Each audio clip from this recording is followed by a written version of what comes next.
Aujourd'hui, nous allons parler de fasciite plantaire et de douleurs au niveau des pieds, au niveau du talon le plus souvent. Alors ça, c'est très fréquent.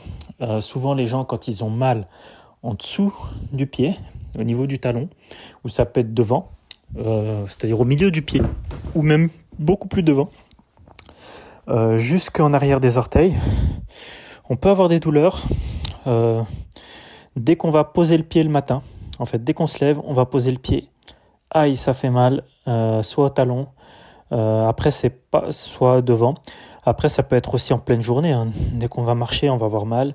Des fois, il y en a qui peuvent même plus poser le pied, ils en souffrent énormément. Alors ça c'est très fréquent. Bien sûr que ça peut être, il y a plusieurs causes possibles, mais ce qui est fréquent, c'est cette fameuse fasciite plantaire.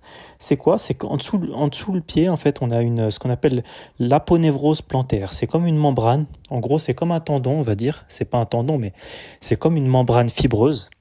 Et puis, des fois, elle va s'inflammer, comme dans les tendinites. Et puis, il y a une zone qui va devenir inflammatoire, et cette zone, elle va faire mal dès qu'on appuie dessus. Ou même des fois quand on n'appuie pas dessus, mais en général, ça vient plutôt le matin. Et puis, la cause, c'est des gens qui sont beaucoup assis, souvent assis au bureau, et qui n'ont pas l'habitude de marcher. Et puis, dès qu'ils vont se remettre à faire une longue marche, visiter une ville, ou là, ils vont développer des fascites plantaires, surtout s'ils ont des mauvaises chaussures. L'autre cause, c'est ceux qui ont des chaussures inadaptées. Par exemple, on voit ça souvent chez les gens qui ont des chaussures de sécurité. Vu qu'elles sont très rigides, il y a de la ferraille en dessous. Donc ça crée souvent des fascites plantaires. On voit ça aussi chez les femmes qui portent des talons et donc qui n'ont pas l'habitude et qui ont trop d'appui sur le devant du pied et peuvent développer des fascites plantaires. On voit ça aussi chez les gens qui ont des chaussures avec des semelles trop rigides, qui ne sont pas adaptées à leur morphologie plantaire et qui vont développer des inflammations. Donc, vous avez déjà des réponses pour le traitement. Le traitement, numéro 1, ça va être mettre des chaussures adaptées. Le plus souvent, moi je conseille des chaussures de sport en fait, des running, plutôt que des chaussures de ville ou des chaussures trop dures. Parce que en général c'est très mal supporté. D'ailleurs, il faudrait, même quand vous êtes chez vous, faut pas marcher pieds nus. Il vaut mieux mettre des chaussons, quelque chose d'un peu épais qui amortit bien. Parce que si vous restez debout toute la journée à appuyer sur du dur, c'est clair que ça va rajouter de l'inflammation.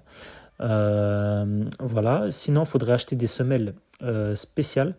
Aller chez un spécialiste qui va vous faire des semelles pour la fasciite plantaire que vous mettrez. Et rien qu'avec ça, il y aura énormément de mieux.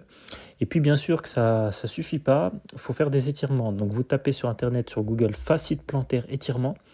Et il y a tout un tas d'exercices que vous trouverez pour étirer le pied. En fait, principalement, c'est que vous allez étirer cette membrane, soit avec une serviette, soit avec vos mains, soit contre un mur. Et vous pouvez aussi masser avec des crèmes la voûte plantaire. Et si vraiment, vraiment, vous faites ça, tout ce qu'il faut, et puis vous n'y arrivez pas, vous pouvez aller chez un kinésithérapeute ou un physiothérapeute, faire des massages, des étirements. Donc c'est pas vous qui allez les faire, on va vous les faire, et puis voir des ondes de choc chez certaines personnes. Et dans les cas extrêmes, vraiment extrêmes, mais là je vais vraiment loin, en général il n'y en a pas besoin, on peut faire des infiltrations locales de cortisone.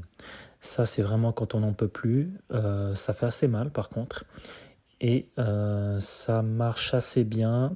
Par contre c'est assez rare qu'on le fasse. Et puis dans de rares cas, il y a des chirurgies qui peuvent être proposées, mais là c'est très très très rare. Voilà, donc principalement faites attention aux chaussures que vous avez, faites beaucoup d'étirements, massez énormément. Et par contre, faut prendre son temps et il faut faire ça tous les jours, 2-3 fois par jour, parce que sinon ça passera pas.